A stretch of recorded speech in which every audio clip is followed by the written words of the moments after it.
Okay, ladies and gentlemen, Survivor Series has just went off the air, and I have to say bravo to MSG and the crowd in attendance for making this Survivor Series awesome because tonight the crowd was hype all the way from the beginning to the end. And it's crowds like that that really make a pay-per-view enjoyable. And I gotta say, overall, this was a great Survivor Series. My predictions were almost perfect. I predicted ADR to win that match and retain the title. However, CM Punk walks out of Survivor Series the new WWE Champion. But before I get to that, let's start from the beginning.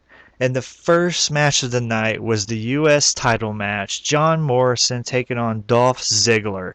And for an opening match, I thought it was damn good. The crowd, they really wanted to see Zack Ryder, so they chanted, "We want Ryder," the entire match. That kind of took a little bit away from the match. I mean, don't get me wrong, the crowd did a great job, but sometimes the "We want Ryder" chants got a little bit ridiculous. But anyways, this was a good match. Dolph Ziggler controls the opening of the match. From there, it just went back and forth, a bunch of near falls, false finishers, but finally, Dolph Ziggler gets the win via the zigzag. And then, right after that, Dolph Ziggler, he quickly cuts a little bit of a promo talking about how awesome he is. And then lo and behold, out of nowhere, Zack Ryder comes in, hits the Rough Rider, and I gotta say, Dolph Ziggler sold that to perfection. No pun intended whatsoever. But I gotta say, the opening match was pretty damn good. Next up, we had the Divas Lumberjill match for the Divas title. Eve taking on Beth Phoenix. Well, I don't really have much to say about this match. It was only 4 minutes, but I will admit this. The finish was superb. Beth Phoenix hits a glam slam from the top rope. That was the most awesome part of that whole match. And Beth Phoenix does retain the title, but other than that, it was just an okay match. Nothing too spectacular, with exceptions to the finish.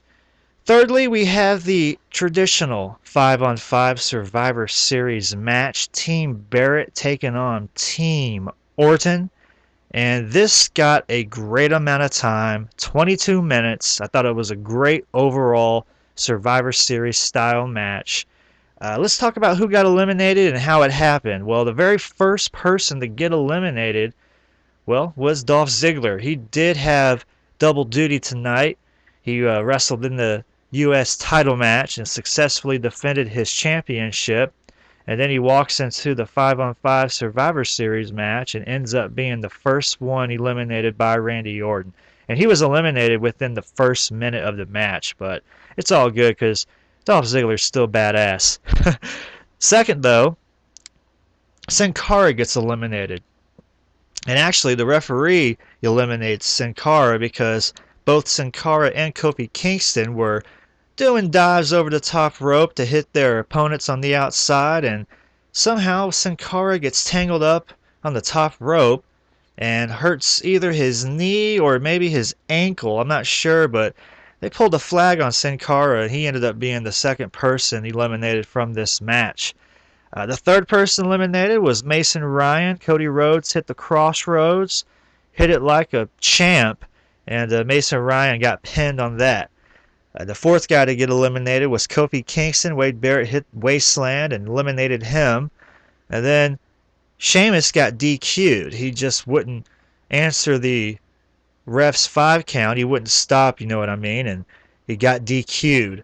So here is Randy Orton all by himself against 4 people. Randy Orton was lucky enough to eliminate Jack Swagger via the RKO and then Hunico right after that with the RKO, but he couldn't handle Cody Rhodes and Wade Barrett. Cody Rhodes and Wade Barrett were the final 2 left in the match. Team Barrett wins, and I was really excited to see that because, it's good to see guys, it's good to see the heels, I should say, pull off victories every now and then. But I got to say, the heels actually dominated the first half of this pay-per-view because nothing but heels won the first 3 matches, which now Brings me to the fourth match of the night, the World Heavyweight Championship match. The Big Show taking on Mark Henry. And I gotta say, the crowd, like I said, they were hype throughout this whole pay-per-view. But I don't think I've ever heard as many different chants from the crowd than what I heard during this particular match.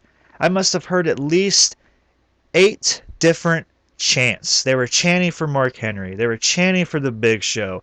At one point in the match, they were chanting boring. Then they started chanting Daniel Bryan. They started chanting Undertaker.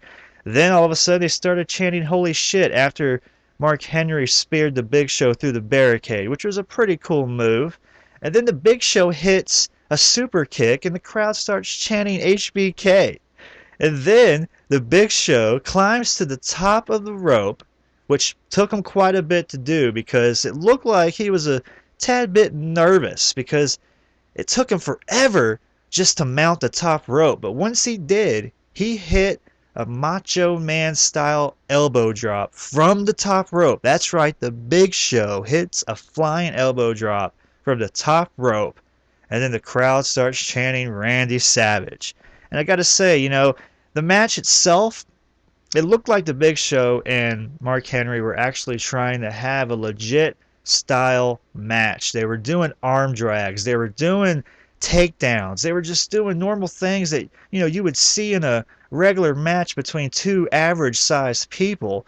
But, you know, I was expecting to see more of a big man type of match, you know, body slams left and right, big power moves. But, you know, they kept it pretty much chill the whole way through. And I got to say, for just seeing that as it was, I was really impressed. But finally, Mark Henry just basically has enough with this whole match.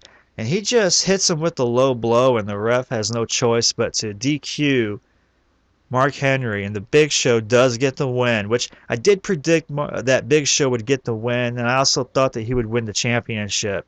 And I got one of the two right. So the Big Show did get the win, but he did not get the title. Now, after the match, Mark Henry tries to break the Big Show's ankle again with the steel chair.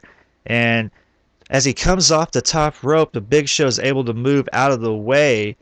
And then the Big Show wraps that chair around Mark Henry's ankle and drops a big leg on it. And of course, Mark Henry sells it. He's screaming that his leg is broken and all that. So I'm not too sure what's going to happen with this right here. If they're going to have a kayfabe leg injury with Mark Henry, I don't see how he can continue to be the World Heavyweight Champion. So it's going to be interesting to see what happens on SmackDown with this right here. But I got to say, overall, it was a pretty good match. Next, we have the WWE Championship match. Alberto Del Rio taking on CM Punk. And this match was good. I thought it was really good, actually. It was great, to be in fact. I wasn't expecting CM Punk to get this win. I really thought that ADR would somehow pull a victory out. But guess what? CM Punk got the win. And I got to say, it was awesome. Now, I got one complaint. You know, the match before this, we saw the Big Show do something that no 500-pound man should ever do again, and that is come off the top rope with an elbow drop. You know, a salute to Randy Savage. Well, CM Punk, he is known to do the elbow drop as well, paying homage to Randy Savage, but, you know, it kind of loses its luster if you keep doing it in every match. And CM Punk, yes, he came off the top rope, hit the elbow drop, and of course the crowd was chanting Randy Savage once again. But I thought that maybe that was just a little bit too much. It would have been a lot cooler if Big Show could have just had that honor, you know, with honoring Randy Savage with an elbow drop. But regardless, it was still a damn good match. You know, a bunch of near falls, back and forth action. Finally, CM Punk gets the Anaconda Vice. He gets it on ADR. And ADR taps out. Now, another side note, which I failed to mention at the beginning of this match review, was that as CM Punk was being introduced, you know, ADR was introduced first, and Ricardo Rodriguez, you know, he announced his name and all that good stuff, like he always does. But then Josh Matthews makes an announcement and says that CM Punk has a special guest ring announcer. And it's none other than the Fink. Howard Finkel comes out, and man, that was awesome. It was awesome to see Howard Finkel announcing a match at MSG. It does look like Howard Finkel has packed on quite a few pounds, but I gotta say his voice hasn't changed because he announced CM Punk in the match, and then he announced when CM Punk became the new WWE Champion. It was awesome. It was a great feeling, and I'm glad I predicted this wrong because having Punk win the championship at Survivor Series at MSG, that's gonna be a memory to remember for a long time. It's going to be a great moment to look back on. Anyways, that was a great match, and this now leads us to the final match of the night, the main event, the match that everyone has been waiting 7 years for. The Awesome Truth taking on John Cena and The Rock. Gotta say, this was an awesome match.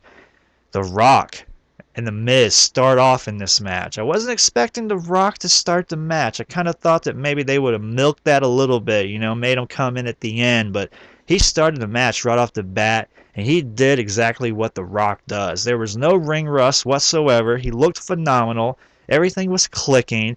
He was just cleaning house with both The Miz and R-Truth. Finally, though, John Cena gets in the match. Crowd does not like that whatsoever. All kinds of chants were going through the arena. You can't wrestle. Cena sucks. All the normal things that we hear from the crowd about John Cena. And it was awesome to see and witness that because, The Rock was eating it up as well as he was standing on the ringside apron.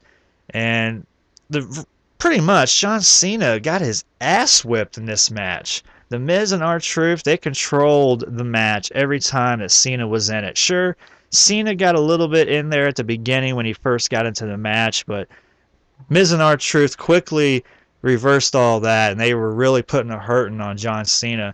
And then finally, John Cena was able to make the tag. He got The Rock back in there. The Rock gets the win. He hits the people's elbow on The Miz to get the 1-2-3. And, of course, the crowd was electrified after that. And something interesting happened after the match. Nothing too crazy, but John Cena was trying to leave, and of course The Rock and Cena were jaw-jacking at one another. Cena comes back into the ring. The Rock wants Cena to, I guess, celebrate with him because they just won the match. And The Rock climbs up to the top turnbuckle and does his thing, and the crowd goes bonkers. Of course, then when John Cena climbs the top turnbuckle and tries to do his thing, the crowd just boos him out of the building. And that was kind of funny, but that's that. That was the Survivor Series. Now, this was my opinion, my thoughts, my review. Let me know your thoughts and your opinions about this whole pay-per-view as well in the comments below. What'd you like? What'd you dislike? This is Gold Izzy. Peace out.